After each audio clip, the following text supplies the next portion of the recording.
Hello दोस्तों। तो कैसे हैं आप लोग? उम्मीद करता हूँ अच्छे होंगे। फिर से आपके लिए एक भूत या डरावनी कहानी लेके आ चुका हूँ। इस कहानी का नाम है श्रापित बस्ती। तो चलिए कहानी को स्टार्ट करते हैं। क्या बात है डॉक्टर साहब, तुम वाकई यारों के यार हो, दोस्तों को दोस्त।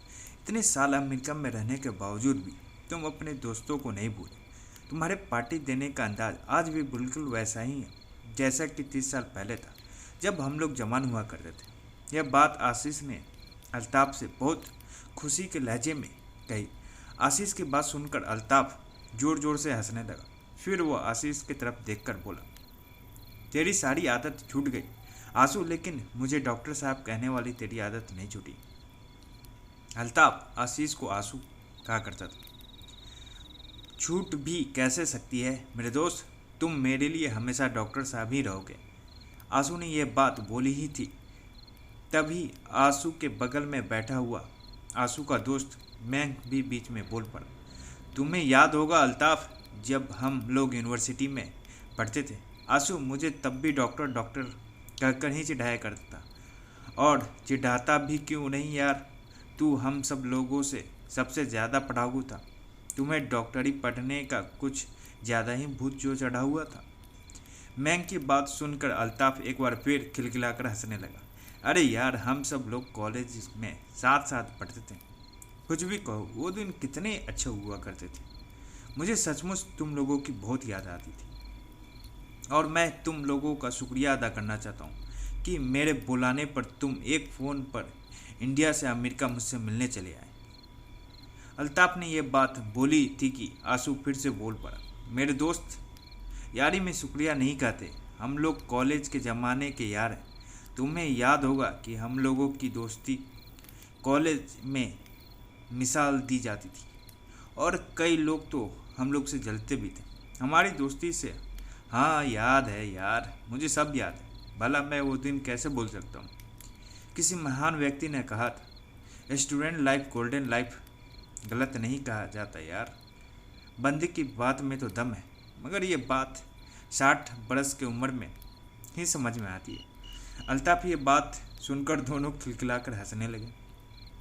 फिर उन दोनों ने अल्ताफ को एक साथ जवाब दिया, हाँ यार, ये बात तो 100% सही है। दरअसल अल्ताफ, आंसू और मैंक बहुत अच्छे और गहरे दोस्त थे। उनकी दोस्ती कॉलेज के ज़माने से थी। आंसू और मैंक ने अपना पेशा बिजनेस चुना था, मगर अल्ताफ ने पढ़ाई डॉक्टरी की। हिंदुस्तान से ही MBBS कंप्लीट किया था और 25 साल से अमेरिका में ही आकर बस गया था। उसने अमेरिका में ही अपना एक क्लिनिक बना रखा था। अब वो यहाँ पर पूरी तरह से सेटल हो चुका था। अल्ताफ ने शादी भी अमेरिका में ही की थी। अमेरिका आने के बाद अल्ताफ की मुलाकात एक लड़की से हुई थी जिसका नाम साजिया था। वो भी एक डॉक्टर ही थी। वो दोनों एक दूसरे को दिल दे बैठे थे। अल्ताफ ने अपनी शादी में भी अपने उन दोनों दोस्त को बुलाया था। वह कभी भी कोई भी प्रोग्राम करता तो अपने दो दोस्तों को हिंदुस्तान से ज़रूर बुलाता था, मगर वह खुद कभी भी अमेरिका आने के बाद हिंदुस्तान नहीं गया था। शादी के बाद अल्ताफ की सिर्फ एक ही औलाद हुई, एक खूबसूरत बेटी की शक्ल में जो अब जवान हो चुकी थी। अल्ताफ ने उसका नाम मारिया रखा था। आज मरियम की ही मंगनी थी और अल्ताफ ने अपने उन दोनों दोस्त को अपनी बेटी के मंगनी में ही बुलाया था। प्रोग्राम अब ख़त्म हो चुका था। अब अल्ताफ अपने दोनों दोस्तों के साथ अपने ही बंगले के एक खास पोर्शन में बैठा था। अल्ताफ ने अपने घर में अपने दोस्तों के लिए एक अलग पोर्शन बड़े ही शौक से बनवाया हुआ था। उसके दोस्त कभी भी अपनी फैमिली के साथ अल्ताफ से मिलने के लिए आते, वो उस घर के इसी पोर्शन में रुकते थे। लेकिन जब उसके दोस्त उससे मिलने के लिए कभी कभी अपनी फैमिली के साथ आते, तो वो लोग उस वक्त अपनी फैमिली को बिल्कुल भूल जाते और वो सिर्फ अपने कॉलेज के दिनों की बात करते। और अब सब के बच्चे भी जवान हो चुके थे, अपनी अपनी दुनिया बसा चुके थे, और वह लोग रात रात भर नहीं सोते थे। रात भर वह सिर्फ बातें ही किया करते थे। उनकी बातें कभी ख़त्म होने का नाम ही नहीं लेती थी। वह अपने उस पुराने दौर को याद करते थे, उस हसीन ज़िंदगी को याद करते थे जो उन्होंने हिंदुस्तान में रहकर जी थी। वक्त आगे बढ़ चुका था और अल्ताफ और उसके दोस्तों ने जब जवानी से बुढ़ापे में कदम रख दिया था, मगर जब भी वो लोग एक साथ मिलते थे फिर से वो वही बन जाते थे। वह अपने ज़माने के दौर में हुआ करते थे। अल्ताफ अपने दोस्त के साथ मिलकर यह भूल जाता था कि वो बूढ़ा हो चुका है और यही हाल उसके दोस्तों का भी था। अल्ताफ अपने कमरे में अपने दोस्तों के साथ गप्पे लड़ा ही रहा था। तभी अल्ताफ की बीवी हाथ में कॉफ़ी लिए साजिया अल्ताफ के सामने खड़ी थी।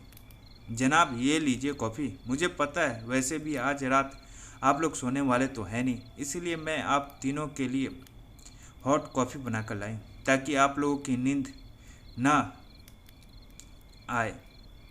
साजिया की बात सुनकर अल्ताफ के दोनों दोस्त हंसने लगे।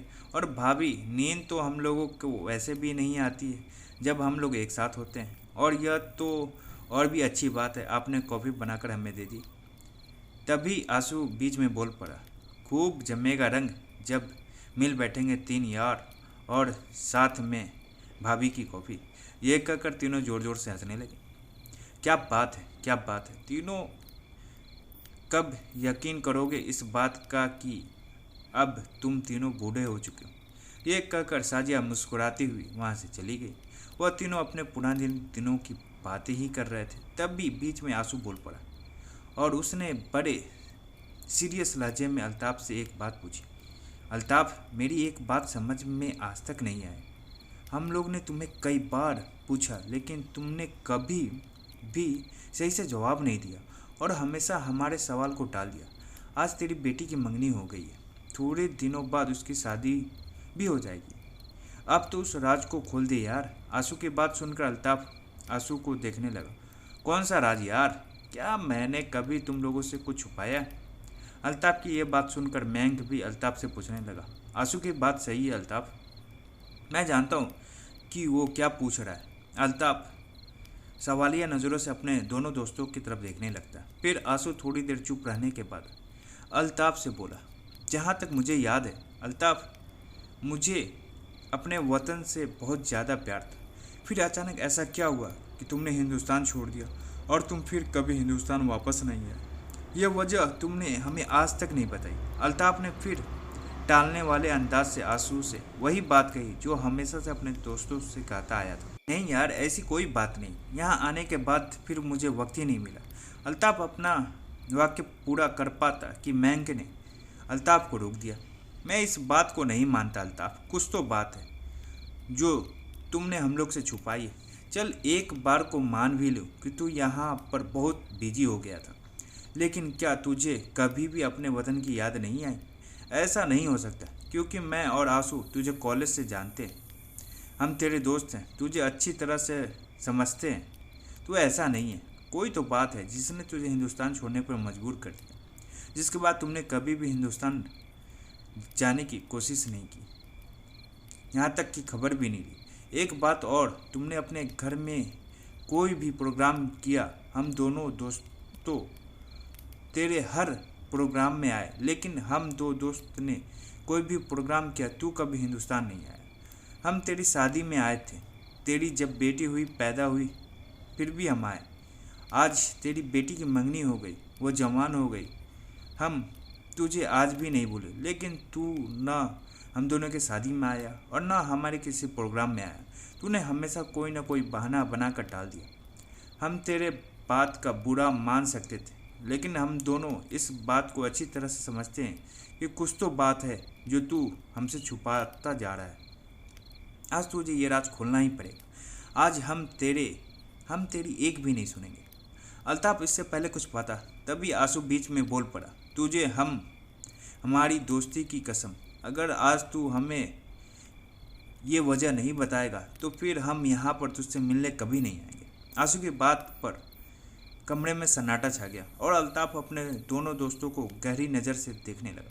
शायद वह भाप गया था कि आज उसके ये दोस्त उसकी एक नहीं चलने देंगे, अब कोई भी उसका बहाना नहीं चलेगा।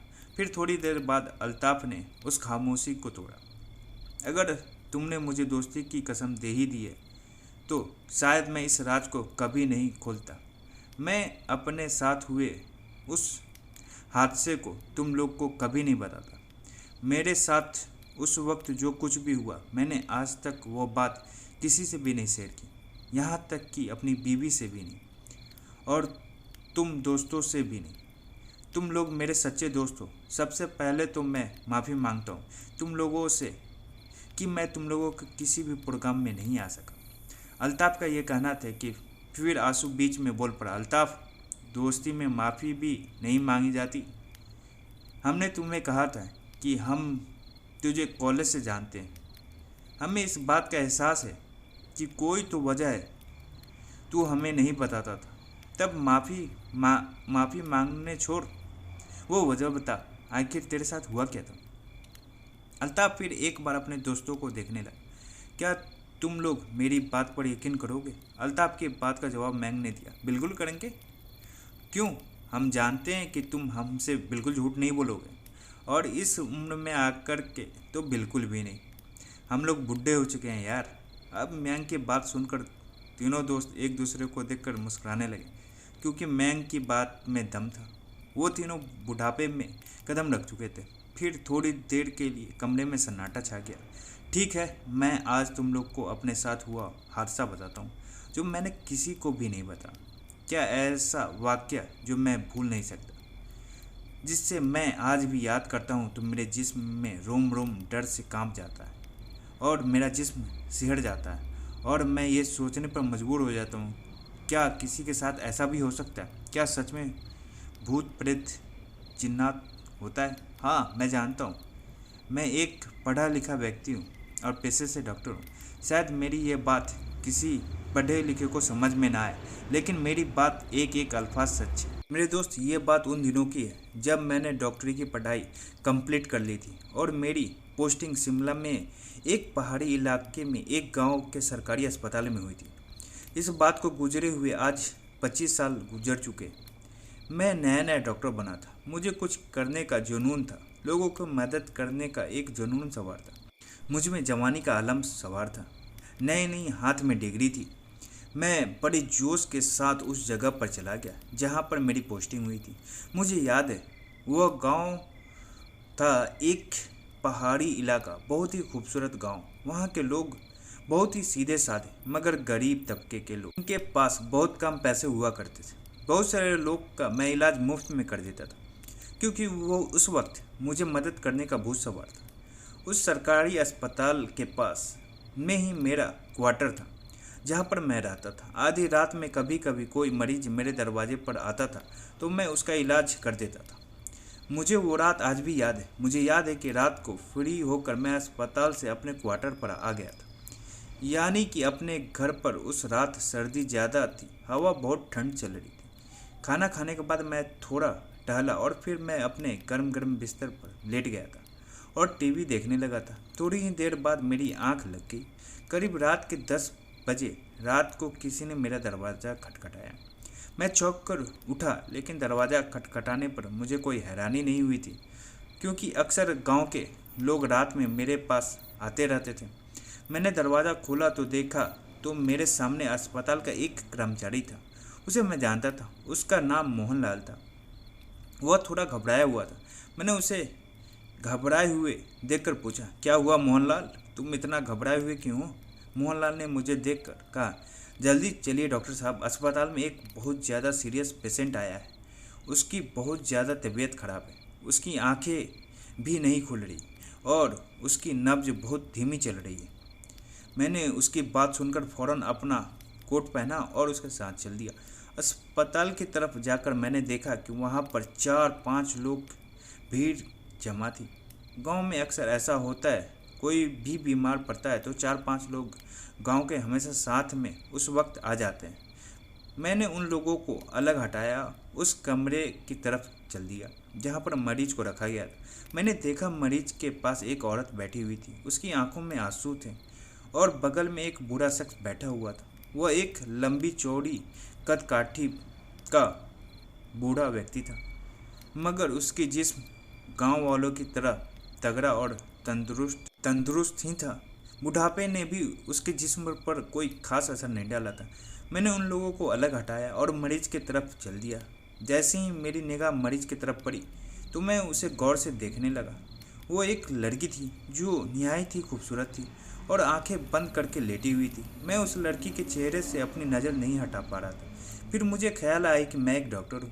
मैं बता नहीं सकता।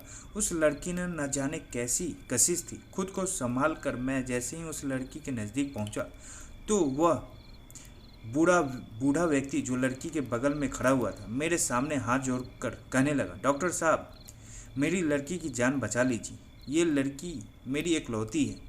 मैं इसके लिए कुछ भी करने को तैयार हूँ। आप जो मांगोगे मैं देने को तैयार हूँ। बस आप मेरी लड़की की जान बचा लीजिए। मैंने उस बूढ़े की तरफ देखा। वह जिस्म से तगड़ा जरूर था, लेकिन कपड़े उसके गांव वाले जैसे ही थे। मैंने मन ही मन सोचा, इस बेचारे के पास क्या होगा जो ये कह रहा है कि वह सब कुछ देने को तैयार है। फिर मेरे मन में ख्याल आया कि औलाद की मोहब्बत में अक्सर माँ बाप ऐसा बोल जाते हैं। फिर मैंने उस बूढ़े से कहा, घबराओ मत बाबा, मैं देखता हूँ क्या हुआ है। फिर मैंने लड़की की नब्ज पकड़ी। मैंने देखा कि उसकी नब्ज बहुत धीमी चल रही थी, मगर उसका जिस्म पूरा ठंडा पड़ा हुआ था। फिर मैंने उस बूढ़े की तरफ देखकर कहा, इसको बुखार नहीं है, सर्दी का असर है, शायद निमोनिया हुआ है। फिर मैंने डॉक्टर होने के नाते उसका चेकअप किया। फिर मैंने उस बूढ़े से पूछा, आपकी बेटी ने कुछ खाया है? ये कब से भूखी है? वो बूढ़ा व्यक्ति मेरे सवाल सुनकर नज़रें चुराने लगा।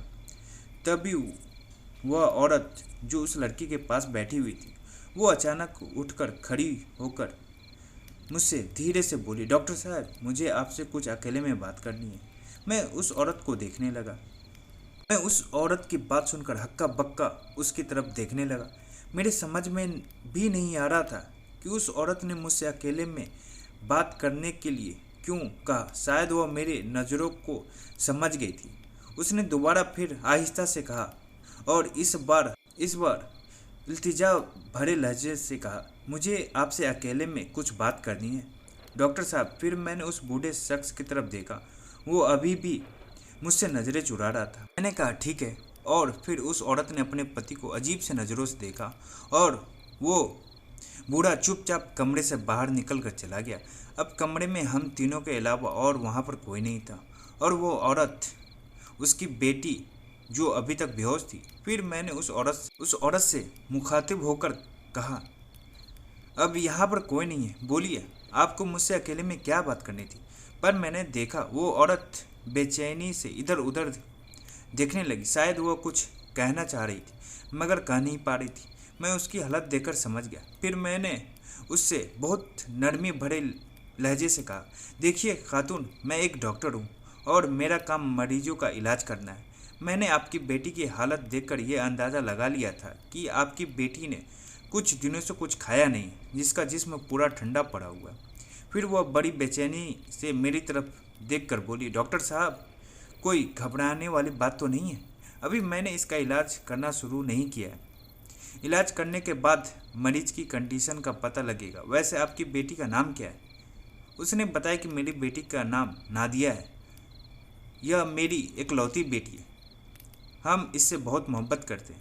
आपने जब यह पूछा कि क्या इसने कुछ खाया है या नहीं तो मैं घबरा गई, क्योंकि बाहर थोड़े बहुत गांव के लोग भी इकट्ठे हुए तो मुझसे सही मालूम नहीं हुआ।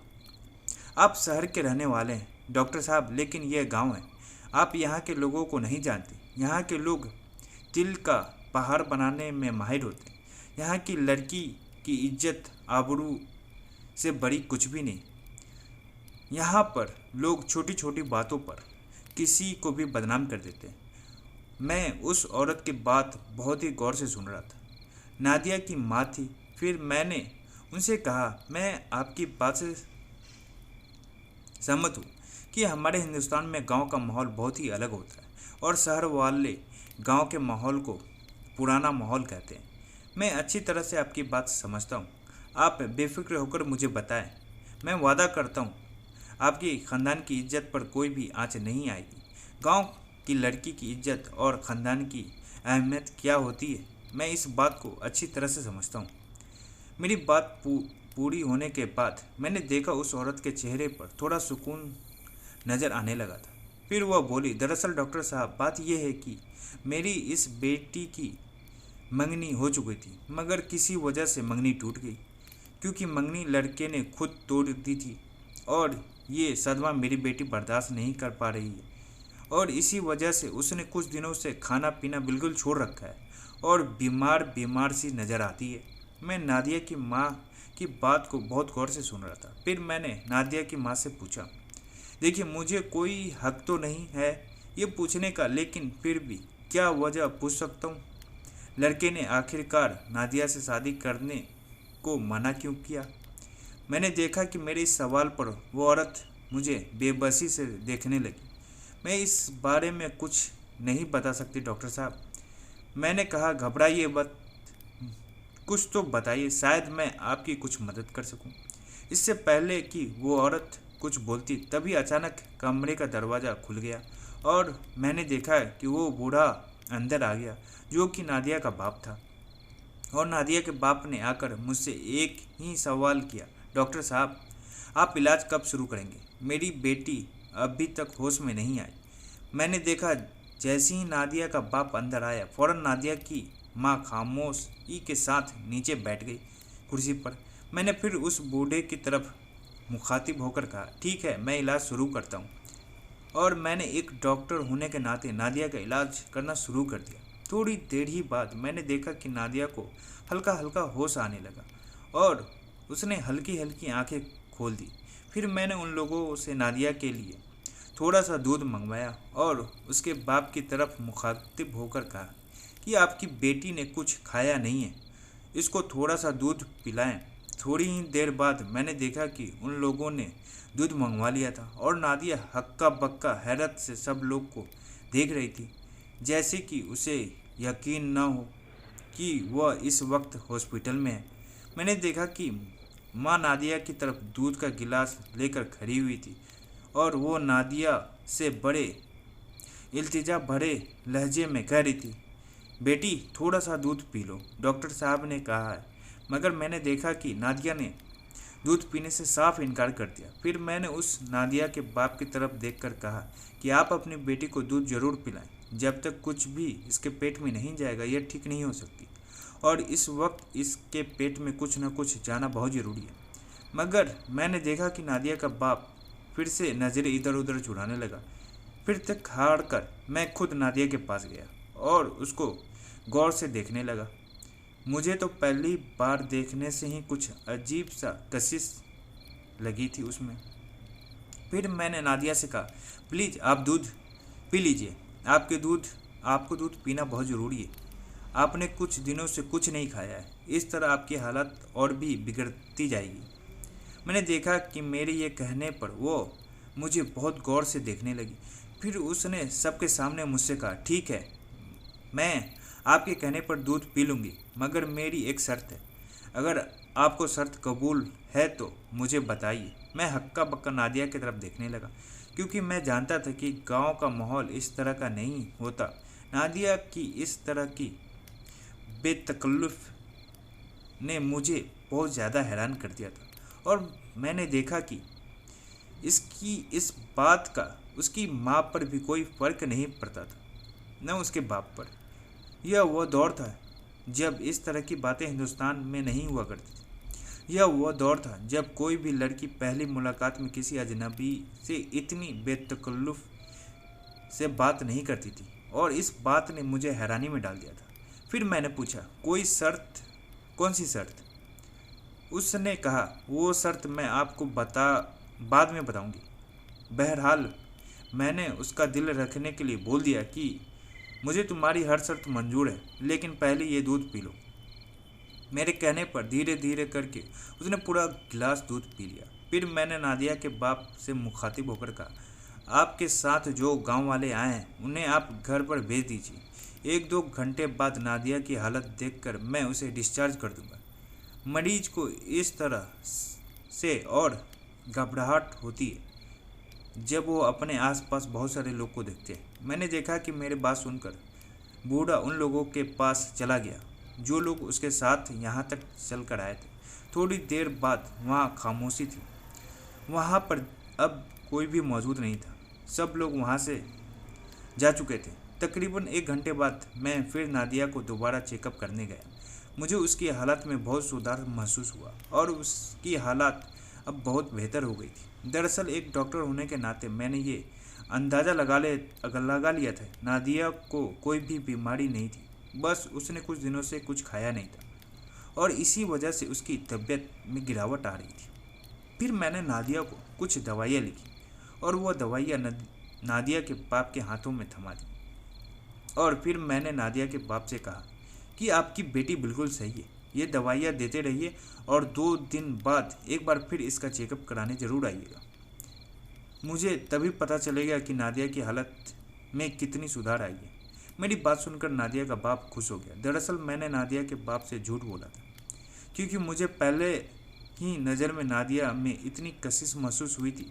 मैं उसे दूर ही नहीं होना चाहता था। मैंने उसे सिर्फ ताकत की दवाइयाँ लिखी थी, क्योंकि मैं जानता था कि नादिया को कोई भी बीमारी नहीं है, सिर्फ खाना छोड़ने की वजह से वह बेहोश हुई थी। मगर मैं उसे दोबारा बुलाना चाहता था, शायद मैं उसे दोबारा देखना चाहता था। थोड़ी ही देर बाद मैंने देखा कि नादिया की माँ उसका हाथ पकड़ के अस्पताल से बाहर खड़ी थी। सुबह होने में अभी 1 घंटा ही बाकी था। मैंने घड़ी की तरफ नज़र दौड़ाई। मैंने देखा कि घड़ी उस वक्त रात के 4 बज रही थी। ये देखकर मेरी हैरत का ठिकाना नहीं रहा। ऐसा पहली बार हुआ था कि मुझे वक्त का पता ही नहीं चला, वो भी रात के वक्त, और ना ही मुझे एक बार भी नींद का कोई झोंका आया था। मैंने इस ख्याल को झटक दिया, सोचा कि शायद हो सकता है मैं नादिया की तरफ कुछ ज़्यादा ही आकर्षित हो गया हूँ। मैं अपना केबिन की तरफ चला गया। मैं सोच रहा था कि क्या अपने क्वार्टर वापस जाऊं कि नहीं जाऊं। सुबह तो वैसे ही होने वाली थी। आज की रात तो पूरी ऐसे ही जागते जागते कट गई थी। फिर मैंने यही फैसला किया, चलो थोड़ी देर जाकर सो लेता हूँ। मैं ये सोच ही रहा था, तभी मैंने देखा कि नादिया का बाप मेरी तरफ आ रहा था। जैसे ही उसका बाप मेरे कमरे की तरफ आया जहाँ पर मैं बैठा था, अचानक लाइट चली गई और सब तरफ अंधेरा हो गया। बस मुझे नादिया का बाप की आवाज़ सुनाई दी, डॉक्टर साहब आप वहाँ से चले आए, मैं आपको आपकी फ़ीस देना तो भूल ही गया। मैंने उससे मना किया, नहीं नहीं, अरे इसकी क्या ज़रूरत थी, वैसे भी 2 दिन बाद आपको अपनी बेटी को लेकर यहाँ आना है, तब देख लेंगे। लेकिन उसने कहा, मैं सोच रहा था कि बेचारे गरीब लोग हैं, क्या देंगे। नहीं डॉक्टर साहब, आपने बहुत मेहनत की है, पूरी रात आप सोए नहीं हैं, इसलिए उसने ज़बरदस्ती मेरे हाथ में कुछ पैसे पकड़ा दिए और वहाँ से चला गया। अंधेरे का आलम था, मैंने ये भी नहीं देखा कि पैसे कितने दिए। मैंने उसके पैसे अपने कोट के जेब में रख लिए और मोमबत्ती की तलाश करने लगा। करीब 5 मिनट की मेहनत मशक्क़त के बाद मुझे मोमबत्ती मिल गई। मगर ये क्या, जैसे ही मैंने मोमबत्ती जलाने की कोशिश की, लाइट वापस आ गई। मैं बाहर की तरफ निकल आया। मैंने देखा कि नादिया के माँ और बाप अब वहाँ से जा चुके थे। मेरे जहन में ख्याल आया कि इतनी जल्दी वो लोग कैसे जा सकते हैं, अभी 5 मिनट तो हुए हैं। न तो कोई रिक्शा है यहाँ पर, ना ही उन लोगों के पास कोई गाड़ी वगैरह थी। फिर मैंने सोचा हो सकता है कि वैसे भी आज की रात वक्त का पता नहीं लगा। मैं जैसे ही 5 मिनट समझ रहा हूँ, उस बात को 10-15 मिनट बीत गए हों। ये सोचकर मैंने इस सवाल को भी अपने जहन से झटक दिया और धीरे धीरे कदमों से चलता हुआ मैं अपने क्वार्टर की तरफ पहुंच गया। ठंड और ज़्यादा बढ़ गई थी और मैं पूरी रात नहीं सोया था। अब मुझे थोड़ी सी थकान महसूस हो रही थी। तब मुझे महसूस हो रहा था कि मेरे बदन थोड़ा थका थका सा है।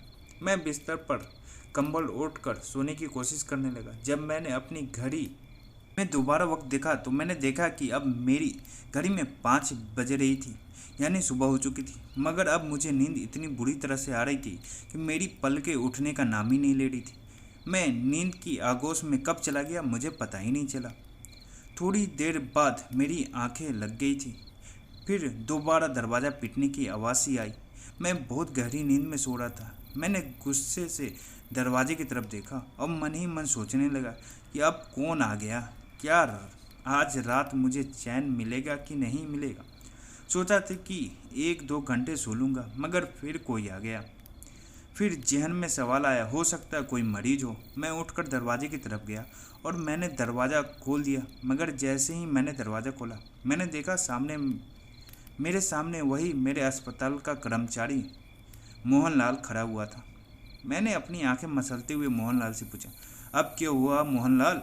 मैंने देखा मोहनलाल का चेहरा इस बार घबराया हुआ नहीं था, बल्कि बिल्कुल सपाट था। डॉक्टर साहब, किसी की तबीयत खराब है तो उन्होंने आपको इमरजेंसी में अपने घर पर बुलाया है। मैं मोहनलाल की बात सुनकर मोहनलाल को गुस्से भरी नज़रों से देखने लगा। क्या बात कर रहे हो तुम? किसकी तबीयत खराब है? किसने बुलाया है मुझे? मगर मेरे ऐसा बोलने पर मैंने देखा मोहनलाल के ऊपर कोई असर नहीं पड़ा। मैंने देखा बाहर सुबह का उजाला हल्का हल्का फैल चुका था। मैंने कहा, ठीक है मोहनलाल, चलो, कहाँ चलना है? फिर मैंने भारी मन से ओवरकोट पहना क्योंकि मुझे नींद बहुत तेज़ से आ रही थी। मैं मोहनलाल के पीछे पीछे चल दिया। फिर मैंने मोहनलाल से चलते चलते पूछा, कितनी दूर यहाँ से घर है उनका? मोहनलाल ने कहा, डॉक्टर साहब, बस यहाँ से मुश्किल से 10 या 15 मिनट का रास्ता है। मोहनलाल ने ऐसा कहने पर मुझे थोड़ा सुकून सा मिला, क्योंकि इस वक्त मुझ में चलने की ताकत नहीं थी। मैंने देखा मोहनलाल एक कच्ची सड़क की तरफ मुड़ गया। थोड़ी ही देर बाद मोहनलाल के साथ चलने पर मुझे एहसास हुआ कि वह बड़ी अजीबोगरीब जगह थी। मैंने मोहनलाल से पूछा, मोहनलाल, आसपास कोई रहता नहीं है क्या? सुबह का वक्त है डॉक्टर साहब, यहाँ के लोग देर से सोकर उठते हैं। मुझे मोहनलाल के ऐसे जवाब पर बड़ी हैरानी हुई, क्योंकि मैं जानता था कि गांव के लोग तो बहुत जल्दी ही उठ जाते हैं। मैं चारों तरफ देखता हुआ चल रहा था। अजीब सा मोहल्ला था। वो कच्चे और पक्के दोनों तरह के मकान थे वहाँ पर, मगर कोई भी बंदा नज़र नहीं आ रहा था। आगे क्या होता है इस कहानी में बने रहिए और लाइक, कमेंट एंड सब्सक्राइब करना न भूलिए।